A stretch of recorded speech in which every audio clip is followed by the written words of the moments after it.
എനിക്ക് എന്തോരം hand writing ആടാ. പുതിയ ബുക്കിൽ ഒരെണ്ണം, നോട്ട് എഴുതുമ്പോ വേറൊരെണ്ണം, പരീക്ഷയ്ക്ക് എഴുതുമ്പോ അറിയാവുന്നതാണെങ്കിൽ അടിപ്പ ഹാൻഡ് റൈറ്റിംഗ്, എന്നാ അറിയാൻ പാടില്ലാത്താണെങ്കിൽ പേജ് നിറച്ച് വായിക്കാൻ പറ്റാത്ത രീതിയിൽ എഴുതി അങ്ങ് ഒപ്പിക്കും. അപ്പൊ എംബോസിഷന്റെ കാര്യം ആര് പറയും? എഴുതിയല്ലേ എന്റെ കൈയ്യക്ഷരം നന്നായേ. പിന്നെ എവിടെ നന്നായെന്ന്?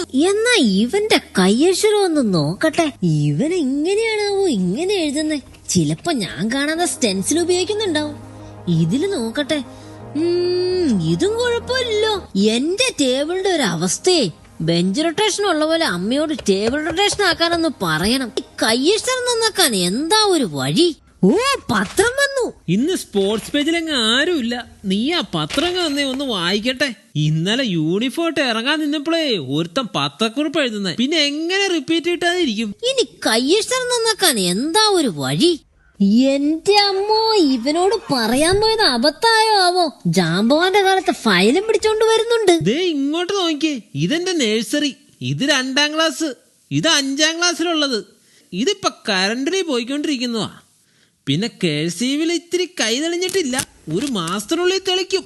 ഓ, ഇവിടെ നേരെ ചൊവ്വയൊന്നും എഴുതാൻ പറ്റുന്നില്ല. അപ്പോഴാ അവന്റെ ഒരു കേഴ്സീവ്. നേരാവണ്ണം എഴുതാനുള്ള വല്ല വഴിയുണ്ടോ? അത് മതി. എന്നാ ഒരു കാര്യം ചെയ്യ്, ഈ പാസേജ് അങ്ങൊന്ന് എഴുതിക്കേ, നോക്കട്ടെ. ഇത് മൊത്തോ? ആ, തുടങ്ങിയില്ല, അതിനു മുമ്പ് തന്നെ മടി തുടങ്ങി. നീ ഒന്ന് എഴുതിക്കേ. ദേ കഴിഞ്ഞു. ഇതെന്താടാ, ഇതിന് ക്യാപിറ്റൽ ലെറ്റർ ഒന്നും വേണ്ടേ? നീ ഇത് ചുമ്മാ എഴുതാൻ പറഞ്ഞതല്ലേ, അതുകൊണ്ട് ഞാൻ എഴുതിയില്ല. ആ, വെറുതെ ആണോ പരീക്ഷയ്ക്ക് മറന്നു പോന്നേ?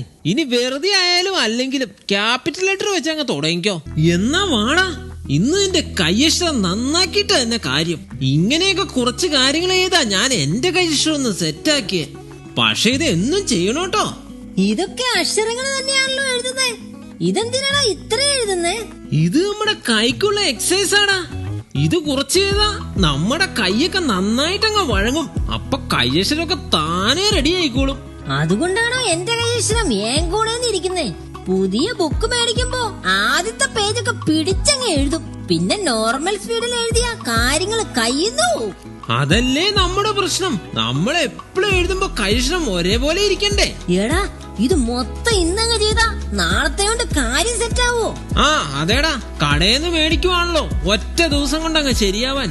ഒരു 15 മിനിറ്റ് വെച്ച് എല്ലാ ദിവസവും ചെയ്യാൻ പറ്റുമോ? ഓ, 15 മിനിറ്റ് മതിയോ? ഇതൊക്കെ സിമ്പിൾ ഡീലിങ്സ് അല്ലേ, പറ്റും.